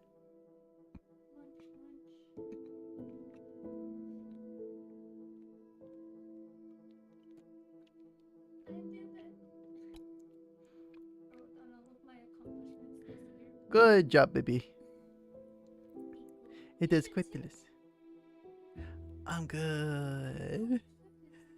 I'm good. Aren't you tired? I don't write down all my accomplishments. I don't want to. I'm good. I'm good. I'm good. I should not. I'm perfectly fine.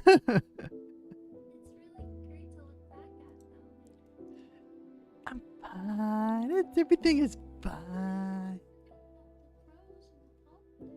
I don't need to make a list for that.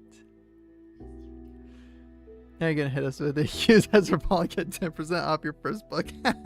No, because for that I actually need to be sponsored by a lot of these things, and unfortunately I'm not.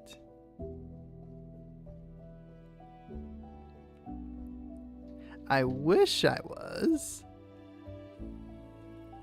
And again, like, honestly, what I would love to do is, like, if one of these authors were like, you know what, if you want to use your voice acting abilities and read a chapter on stream, I would be more than happy to. But I do not have permission, therefore I cannot read chapters. If anything, I can do quotes, but that's about it.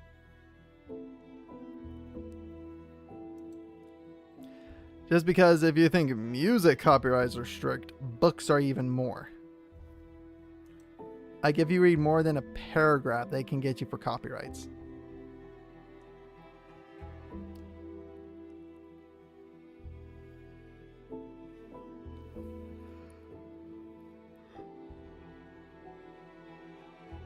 Ugh.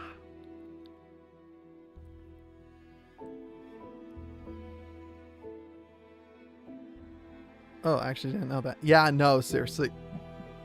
If you read part of a book passage without permission, they can go after you for copyrights. Like if you do it on stream, if you do it on air. Because again, I thought that would be a lot of fun to read, for a stream, is for me to read like a chapter of a book to just get everybody hooked onto it, just because of how passionate I am with some of these. Like I would have loved to read one of the first chapters of Red Rising, but you know, that would get me in copyright hot water with Pierce Brown. Same with Stormlight Archives, get me in hot water with Brandon Sanderson. Read the Bible, get copyright strike by God. Actually, that might be one of the only things I could read. Things that are in like Creative Commons, such as the Bible, such as The Grimm Brothers Fairy Tales. Actually, that might be a good idea. Maybe Grimm Brothers Fairy Tales. But those aren't the things I'm super passionate about.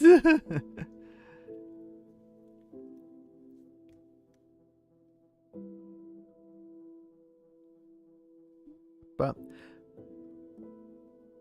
yeah, Grimm Brothers Fairy Tales. Yeah, I need to get a copy of them.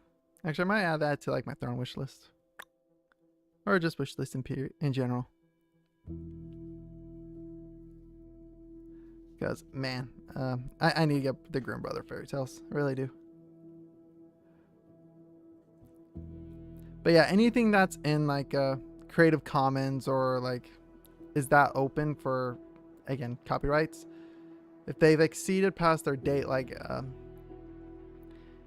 if on the day that Lord of the Rings is able to go past the copyright, because I'm trying to remember, you know, what is the limitations, I think. Is it Creative Commons? I'm trying to remember what the copyright term is. I think it is Creative Commons.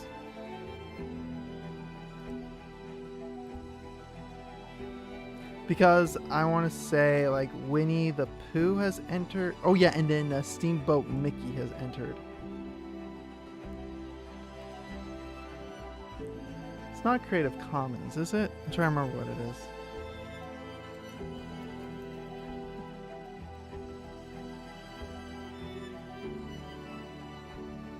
The way to not get copyright is write the narrative for your own book. And actually I've done that, as I did my own. I've done my own book. Public domain, that's the term I'm looking for. Public domain. Public domain. Public domain stories are perfectly fine. Domain duration.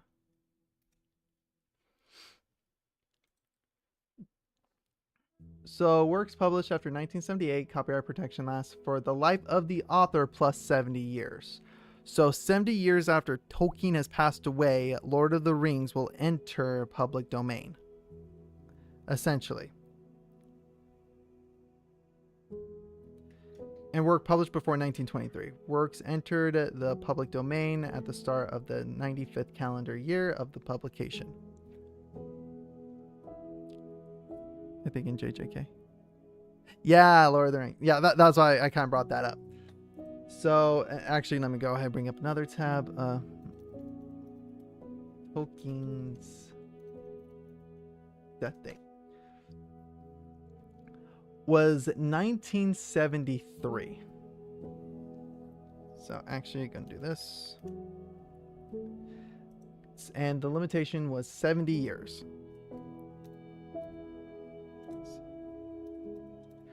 So, let me see here. Yeah, I'll just do this. Yeah, it'd be easier to do it. 1973 plus 70. So, in the year 2043, I struggled to follow along the story of The Lord of the Rings, the movie specifically. Did you watch the theatrical version or the extended edition?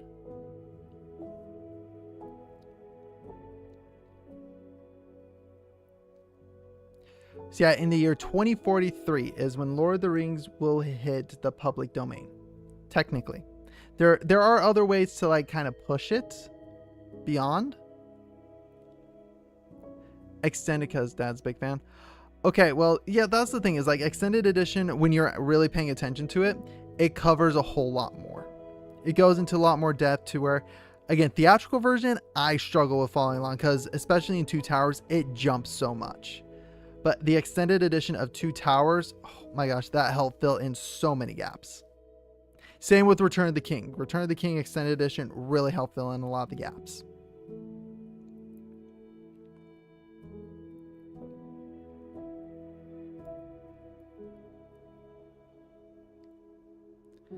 But what parts of the story did you struggle with following along? Because I'm curious.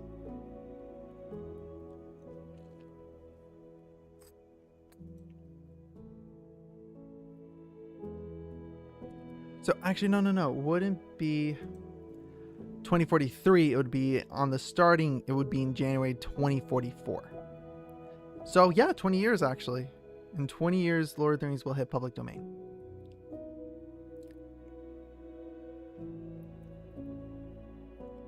I'll be 50. Yeah, I'll be in my 50s when it's public domain. Oh no, I'll be 49. I'd be turning 50 once it hits. Okay. 40.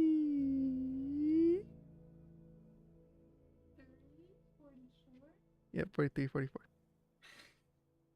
It'd be in the year 2044, so yeah, you'd be 43, turning 44 that year.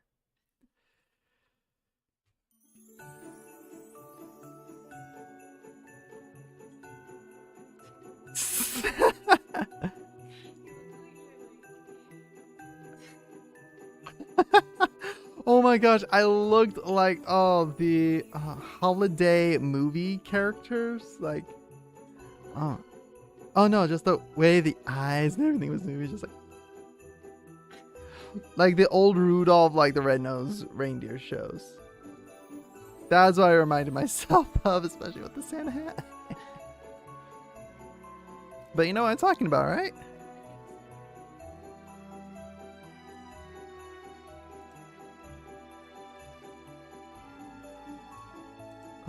Let me see here.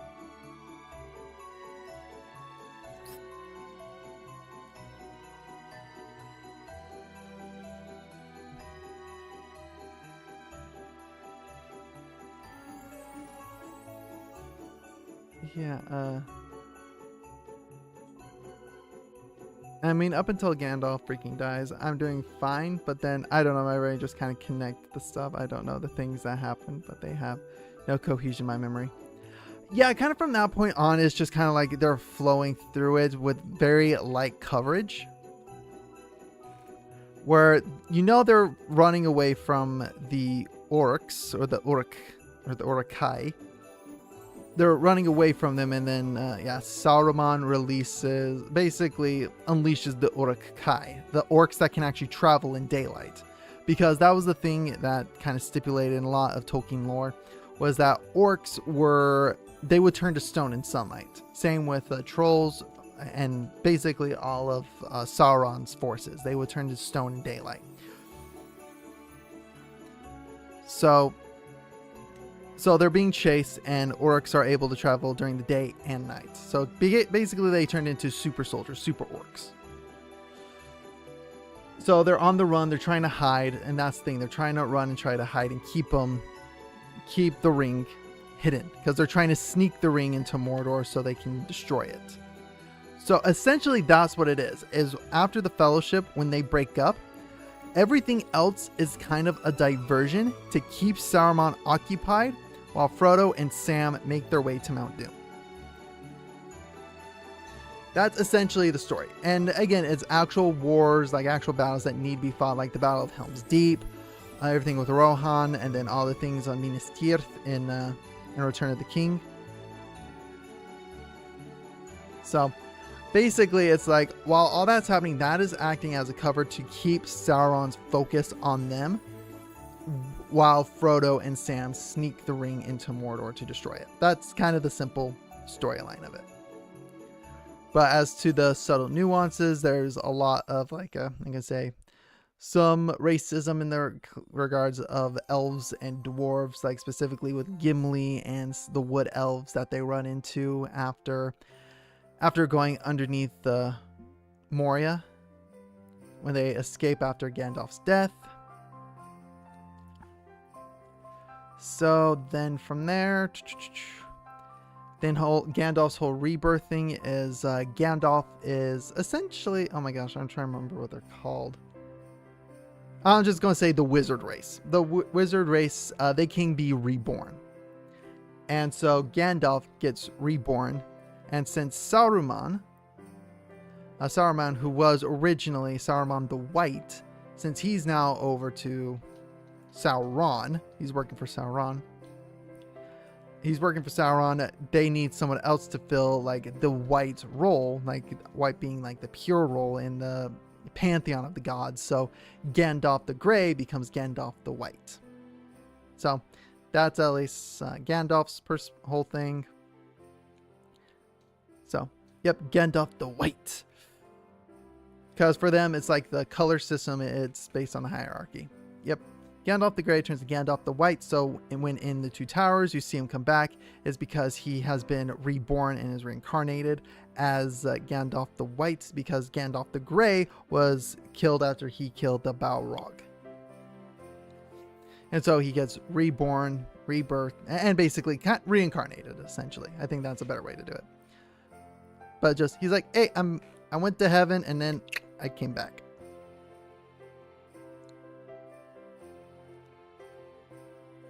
That's the grossly simpler version of it.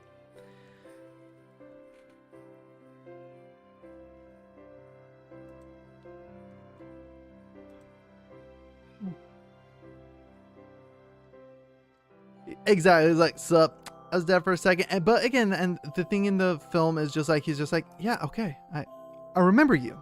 It's very much like it does take a little bit of a toll on him. But the biggest thing with all of it is like the wizards should not have a major impact on the world. They're essentially supposed to be like observers. They're supposed to like be looking at the world itself, but not really interacting it in a crazy depth. Gandalf pushes it to a greater degree, but he's more there as like, he's there offering counsel and then nudging them. It's like, okay, if you do this, this is going to be the consequence. Do you still want to do this? Here are the options.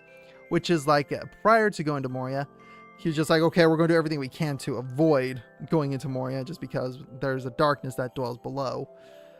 Until Frodo's like, we need to go into the mines. He's like, okay, if that's what the ring bearer chose, we do it. We're going through with it.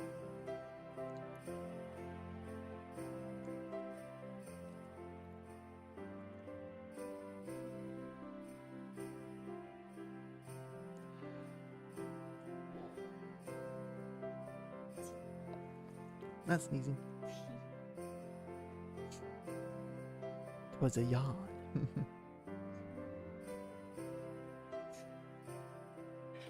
That's 3.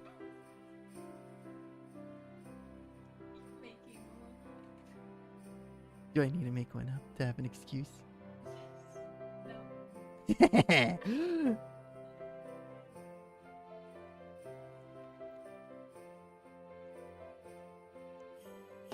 Now, there's one you said earlier in stream, you said one a little bit ago, and then one just now.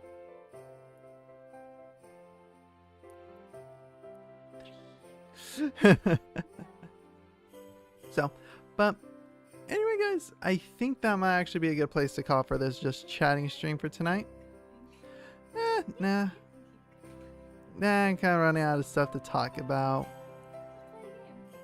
But then it's a game, it's not a chatting stream.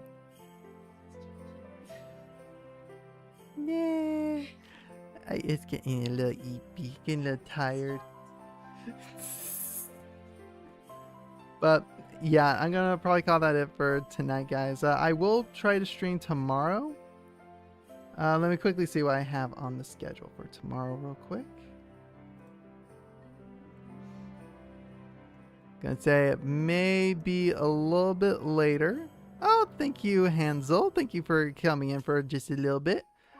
Let me quickly look at my schedule real quick. What I've had planned for tomorrow. Because might need to shift it around a little bit. Actually, no. We could go probably around 5 over to Grapevine. Honestly, I wasn't planning on us being there super long. We're gonna walk around, but we're not gonna spend 3 hours there. We don't need to spend 3 hours walking a street. Okay, cool. You're here from the beginning. It's honestly, it's gonna take an hour, maybe 2.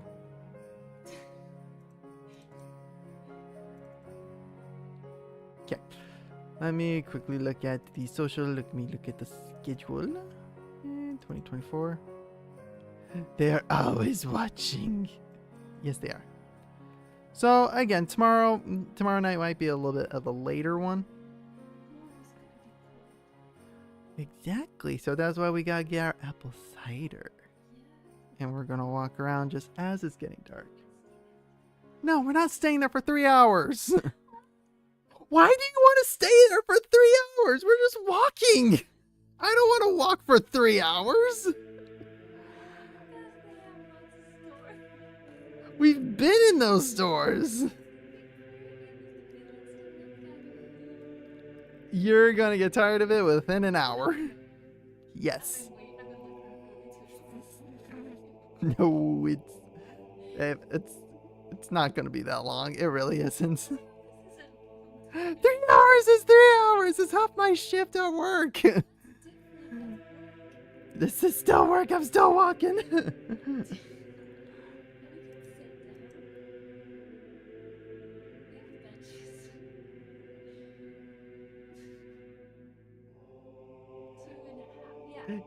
Nope.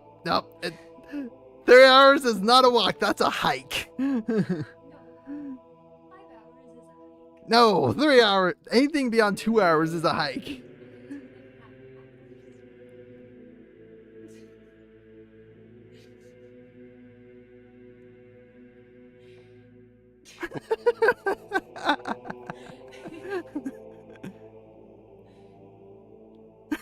Yeah, I figured out how to do a Twitch.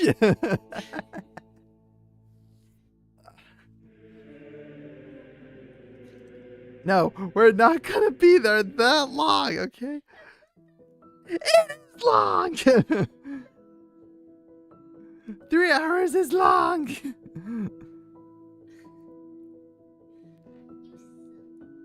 You have unrealistic expectations. Yes, it is. Alright. Anyway, guys, we're just going to be more spouting like this, so I think we're going to call that it for the night. I do want to thank everybody who was able to tune in. Thank you for letting me nerd out and geek out about all these bugs, all these other stuff. And again, just happy to talk to you guys. Anyway, guys, thank you all so much for tuning in, and I will catch you guys next time.